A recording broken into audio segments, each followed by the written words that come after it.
You wouldn't know it to look at him, but Jormungandr is a sparkling conversationalist.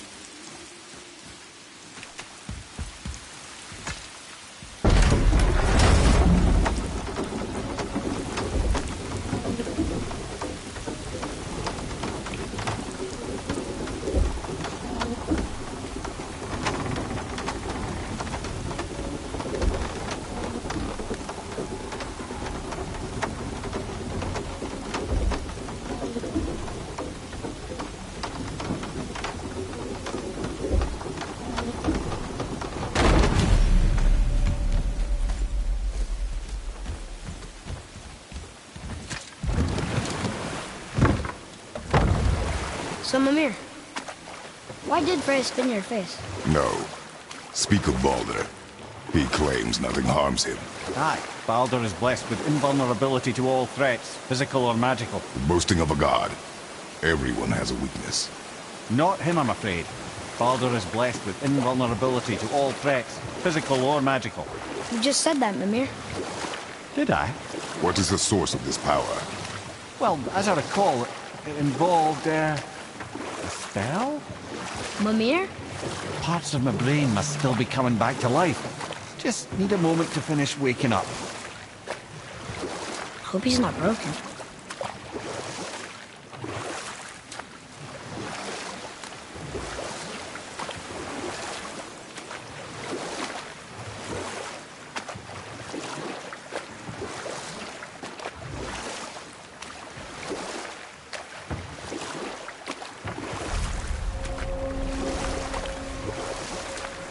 Mimir, we're on the lake. Perfect. Dock us near the bridge.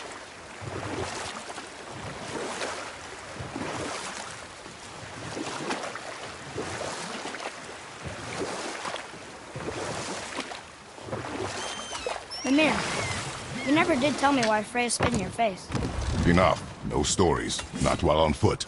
Our focus is the road. Come. Ed, how do we speak to the serpent? There's a horn on a platform at the middle point of the bridge. Take me to it. Finally, that horn!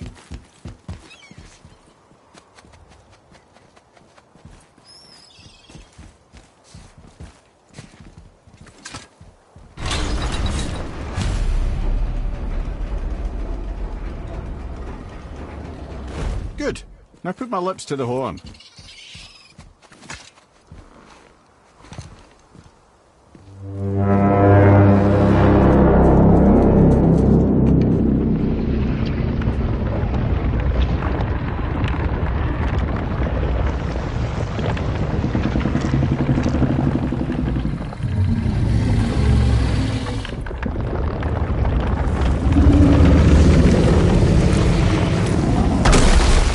Why is he doing that?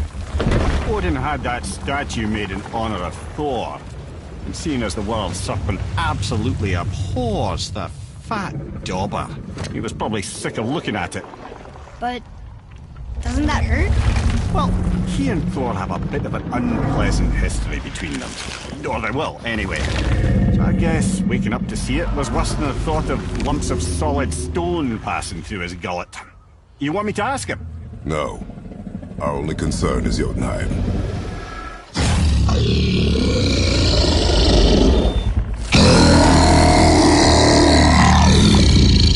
All right, wish me luck. Ooh, ha, ha, ha. Junior and Mimir.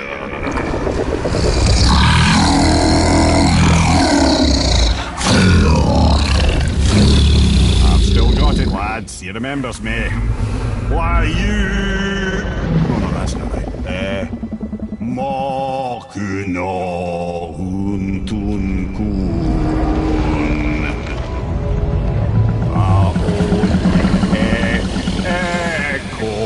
Ekonothun novunora.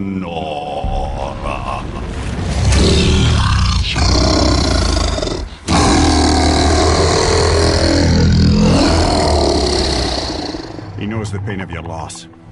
He will help you.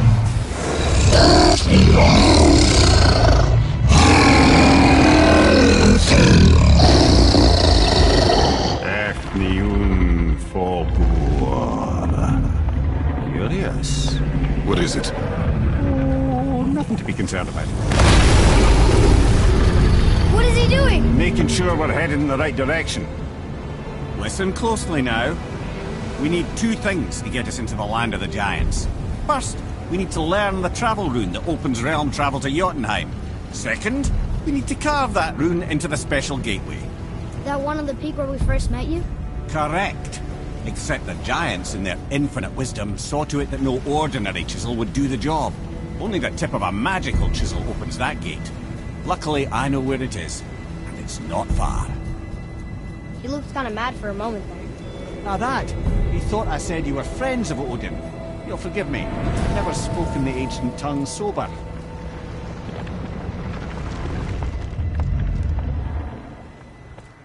Wait, look! The water's dropped even further.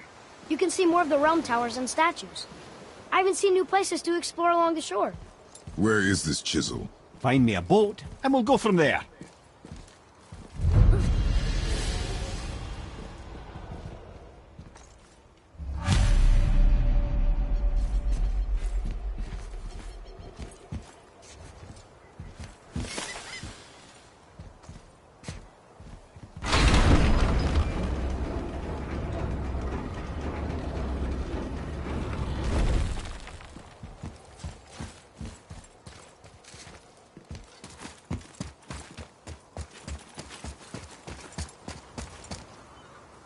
So when we get to the boat, we can either look for that special chisel now, or go exploring for a little while. I'm happy with whatever you want to do.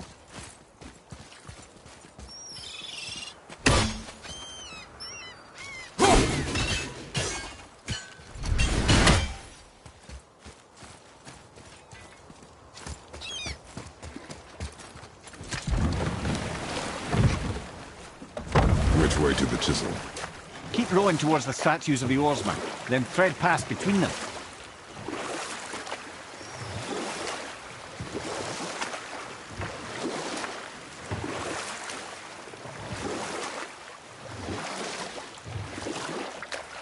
Mimir, you never did tell me why Freya spit in your face. Well, she blames me in large measure for her present circumstances, and not totally without reason. It all goes back to the long war between the Aesir and Vanir. Prior to that, wars for the Aesir were easily won, but the Vanir had proved their equal and exacted devastating damage. Both sides suffered tremendous losses, and for many of us, quite frankly, war was simply no fun anymore, but a rather senseless waste of precious life.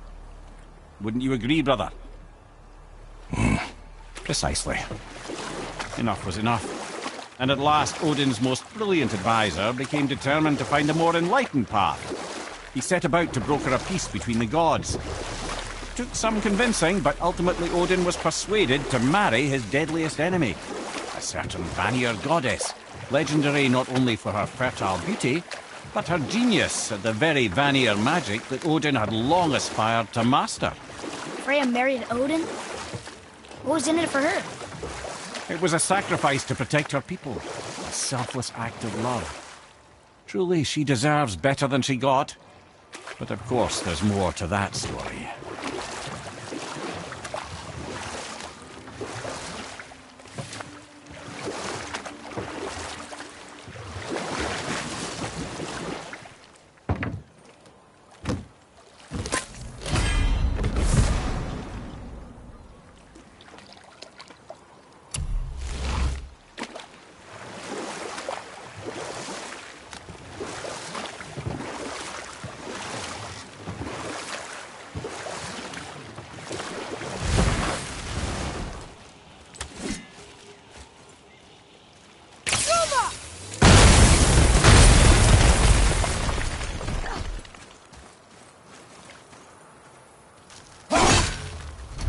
This may need something we don't have.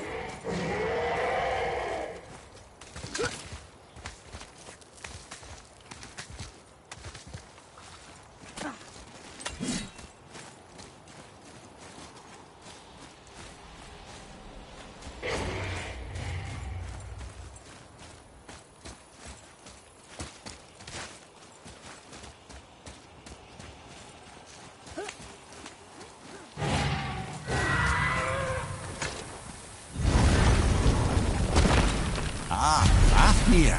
I always wondered what became of him. Wait, Fafnir? Like, Fafnir's storeroom Fafnir? The very one. But Sindri said he was a dwarf. He was. Now he's a dragon. Funny how life works, isn't it? He's chained up. Perhaps we should keep an eye out for binding shrines and free the poor bastard. Aye, lads?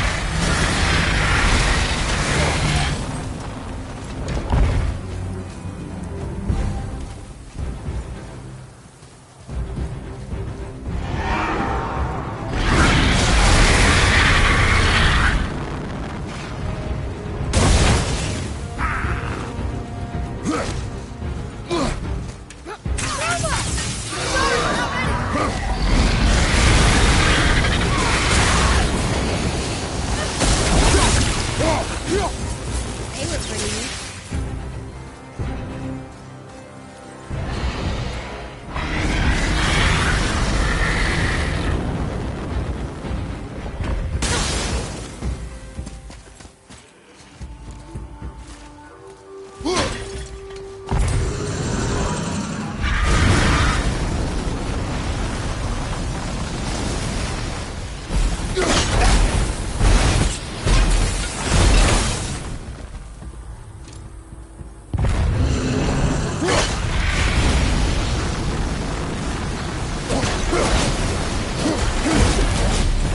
How did your friend become a dragon, Mimir? Oh, he's no friend of mine. This little scrote was a constant source of annoyance amongst Aesir and Vanir alike. Then why free him? Trust the recently liberated brother. No one deserves to be held captive like this. He's been a greedy little dwarf come dragon.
Look out,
show it to the dwarves.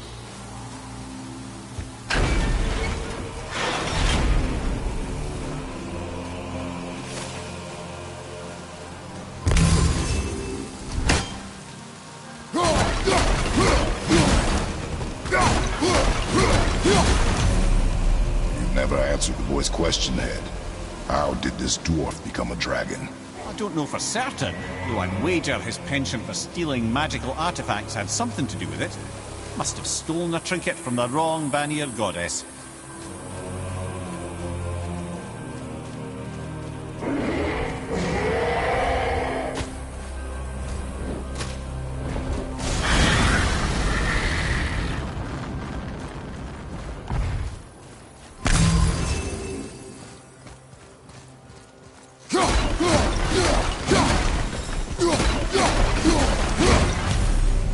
Time to set him free.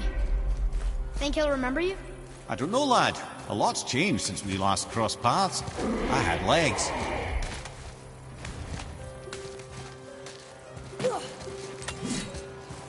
Look here. Interesting.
That one, brother.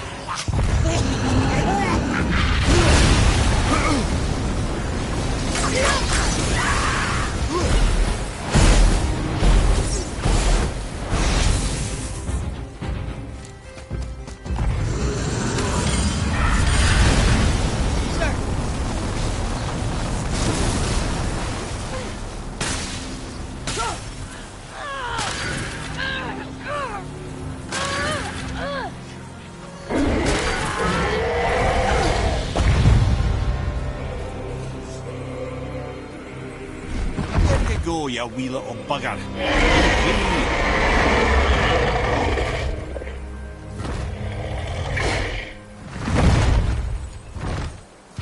Well, I think Dragon hasn't done much for his personality.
I can't believe Odin and Freya were ever married.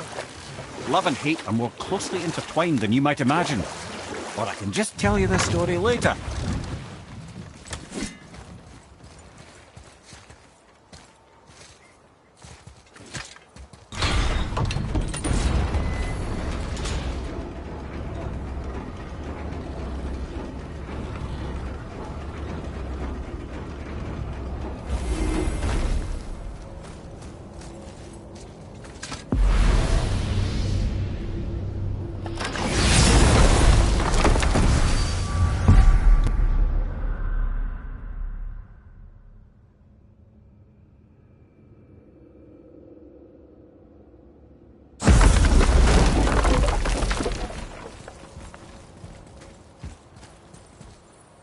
Ah, more of those. Good. Another name. Deirdrefin. It's the name of one of the Valkyries. That's quite curious.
You were saying something about love and hate being... Intertwined, yes.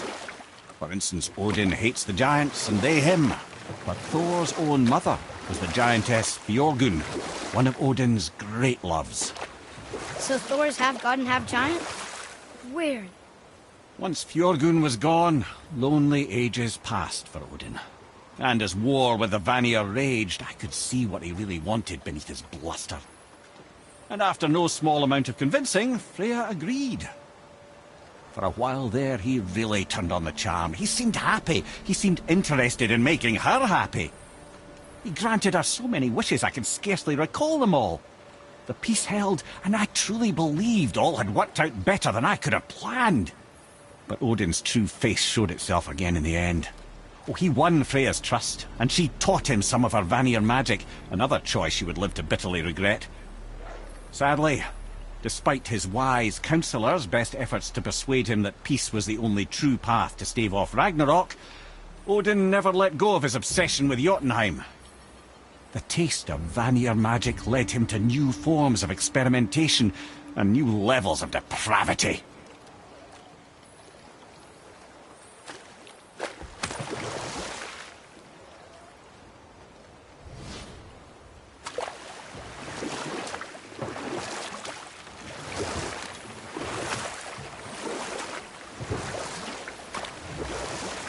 We could beach the boat here.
Okay, obviously the marriage to Odin didn't last.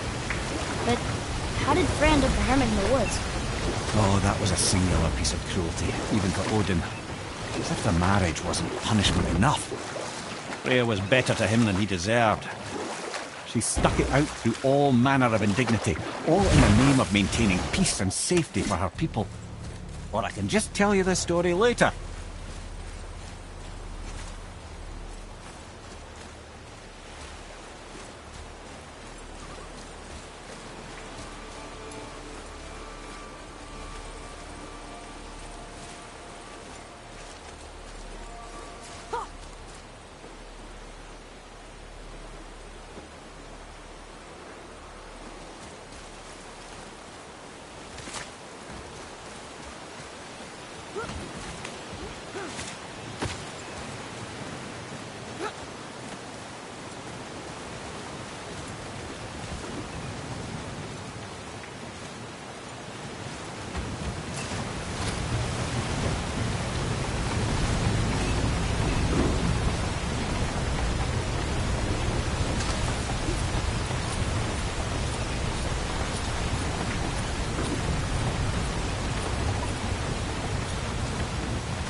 Ready, father!